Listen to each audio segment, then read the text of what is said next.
ერთიან მსოფლიო მართლმადიდებელ ეკლესიას რომის ეკლესია 1054 წელს მოწყდა. ხშირად ამ მოვლენას შეცდომით ეკლესიის გაყოფას უწოდებენ, მაგრამ ეს არასწორია. ეკლესია არის ერთი, მისი გაყოფა შეუძლებელია.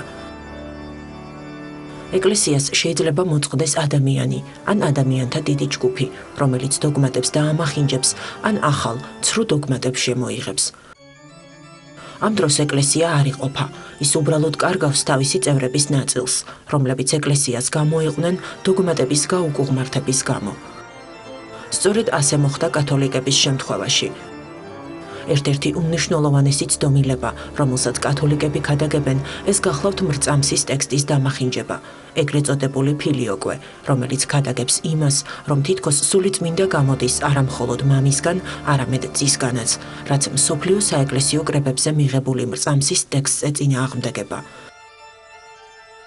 მსოფლიო საეკლესიო კრების გადაწყვეტილებით მრწამსის ტექსტის შეცვლა არ შეიძლება, მას არც არაფერი უნდა მოაკლდეს და არც არაფერი მიემატოს. სამწუხაროდ კათოლიკებმა ეს არ გაითვალისწინეს. ხანგრძლივი პერიოდის მანძილზე მსოფლიო ეკლესიის მამები ცდილობდნენ შეეგონებინათ კათოლიკებისთვის ამგვარი თვალსაზრისის მიუღებლობა, მაგრამ ამან ნაყოფი არ გამოიღო, რამაც საბოლოოდ მიგვიყვანა 1054 წლის ტრაგედიამდე. მაგრამ კათოლიკური ცდომილებებიდან ეს ერთადერთი არაა.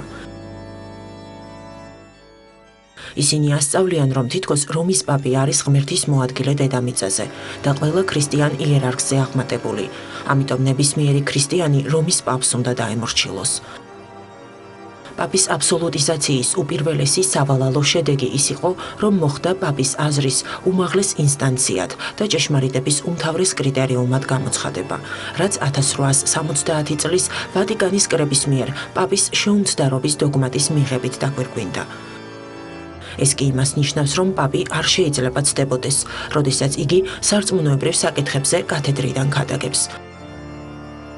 აღნიშნული დოგმატი პრინციპულად ეწინააღმდეგება მართლმადიდებლურ სწავლებას, რომლის მიხედვითაც შეუმცდარი მხოლოდ ეკლესიაა, ხოლო უმაღლესი ავტორიტეტი სარწმუნოებრივ დოგმატურ საკითხთა გადაწყვეტისას არის საეკლესიო კრება, როდესაც სულიწმინდის ნება ცხადდება კრების მონაწილეთა პირით, ანუ მართლმადიდებლობაში უპირობო პრიორიტეტი კრებსით საეკლესიო ცხოვრებას ენიჭება და არა რომელიმე კერძო პიროვნებას, მიუხედავად მისი უდიდესი ღირსებებისა და დამსახურებისა. ჭეშმარიტების კრიტერიუმი მსოფლიო საეკლესიო კრებების დადგენილებებია.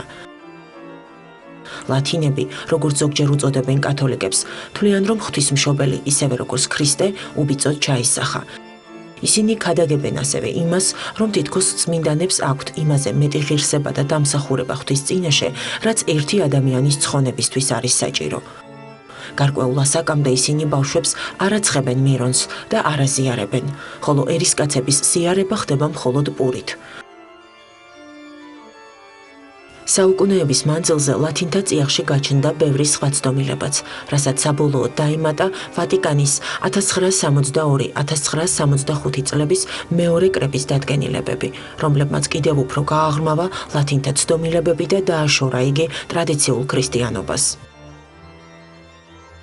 მართლმადიდებელ ეკლესიასა და რომის კათოლიკებს შორის ლოცვით ევქარისტიული კავშირი არ არსებობს, რაც იმას ნიშნავს, რომ მათთან ერთობლივი ლოცვები არ შეიძლება, ისევე როგორც არ შეიძლება კათოლიკეს ზიარება მართლმადიდებლურ ეკლესიაში, ან მართლმადიდებლის მიერ ეგრეთ წოდებული კათოლიკური ზიარების მიღება.